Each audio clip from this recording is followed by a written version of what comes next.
শুভ সন্ধ্যা sir. আজকে আপনার কাছে আমার প্রশ্ন, যারা পশ্চিমবঙ্গে ভাড়াটিয়া আছে তারা কি বংশ পরম্পরায় ভাড়াটিয়া থেকে যেতে পারে? পশ্চিমবঙ্গের আইন কি বলছে? দেখুন, পশ্চিমবঙ্গের আইন যেটা 1956 act, West Bengal premises tenancy act 1956 act ছিল, সেইখানে কিন্তু উত্তরাধিকার হিসেবে ভাড়াটিয়াদের রাইট ছিল। কিন্তু বর্তমান যে আইন 1997-এ এলো, তাতে কিন্তু ভাড়াটিয়াদের উত্তরাধিকার দেয়া হয়নি। কিভাবে হয়েছে? সেখানে ভাড়াটিয়া যদি মারা যায় তাহলে তার ওয়াইফ লাইফ লং টেনেন্ট হিসেবে থাকবেন এবং ছেলে মেয়েদের মাত্র 5 বছর টেনেন্সিতে অধিকার আছে। পরবর্তীকালে আবার সুপ্রিম কোর্টের একটি জাজমেন্ট হলো, যেখানে বলা হচ্ছে যদি ভাড়াটিয়া 10 জুলাই 2001-এর আগে মারা যায় তাহলে তার সমস্ত এআরসি উত্তরাধিকার সূত্রে পাবে ফার্স্ট জেনারেশন।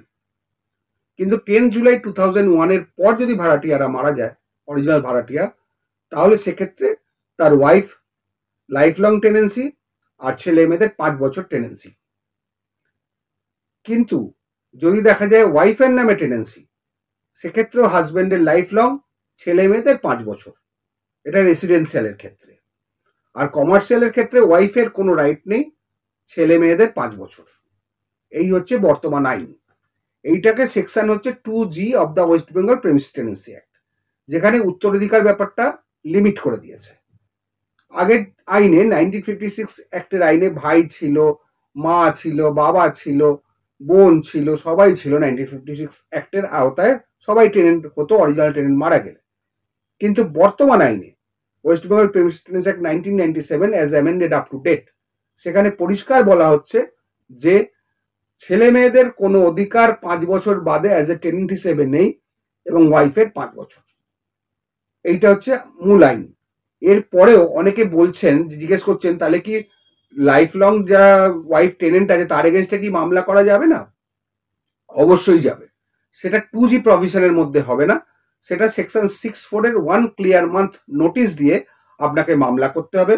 সেখানে গ্রাউন্ড হবে রিজনেবল রিকোয়ারমেন্ট, সাবলেটিং, নুইসেন্স অ্যানোয়েন্স, অথবা টেনেন্ট প্রপার্টি ইউজ করেন না 2 বছরের বেশি, অথবা টেনেন্টের অল্টারনেটিভ অ্যাকোমোডেশন আছে, অথবা টেনেন্ট ডিফল্টার।